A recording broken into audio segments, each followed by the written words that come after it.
আসসালামু আলাইকুম। আশা করছি সবাই ভালো আছেন। তো আজকে নতুন আরেকটি ভিডিওতে আপনাকে স্বাগতম।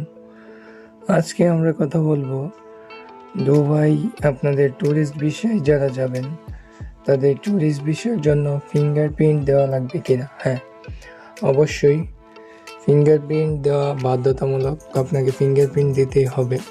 বিএমইটি রেজিস্ট্রেশন করার আগে আপনাকে বিএমইটি অফিসে গিয়ে ফিঙ্গারপ্রিন্ট দিতে হবে। সো ফিঙ্গারপ্রিন্ট দেওয়ার জন্য যেই ডকুমেন্টগুলো আপনারা নিয়ে যাবেন, তো প্রথমত আপনার পাসপোর্টের একটি রঙিন ফটোকপি।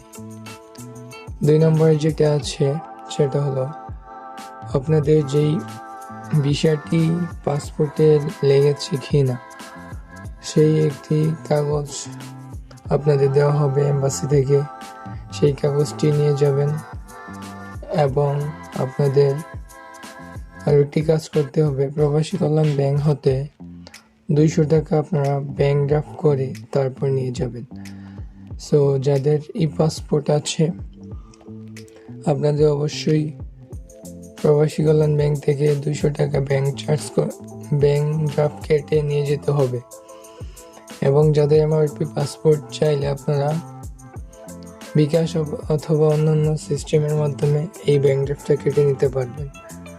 সো প্রবাসী কল্যাণ ব্যাংক থেকে ব্যাংক ড্রাফটটা কেটে নেওয়ার পর আপনারা সরাসরি আপনাদের জেলা কারিগরি প্রশিক্ষণ কেন্দ্র যেখানে ফিঙ্গারপ্রিন্ট দেওয়া হয় ওইখানে চলে যাবেন। ওইখানে গিয়ে শুধু এই কাগজগুলো দিলেই আপনাদেরকে ফিঙ্গারপ্রিন্ট দিতে সুযোগ করে দেওয়া হবে।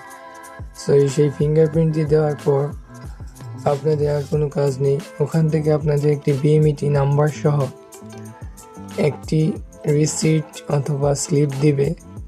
সেই স্লিপটি আপনার এম্বাসিতে জমা দিলেই পরবর্তী পদক্ষেপ গ্রহণ করতে পারবেন। সো আশা করছি এই ভিডিওটির মাধ্যমে আপনারা খুবই উপকৃত হয়েছেন। ধন্যবাদ সবাইকে ভিডিওটি শেষ পর্যন্ত দেখার জন্য। ভালো থাকুন, সুস্থ থাকুন। আসসালামু আলাইকুম।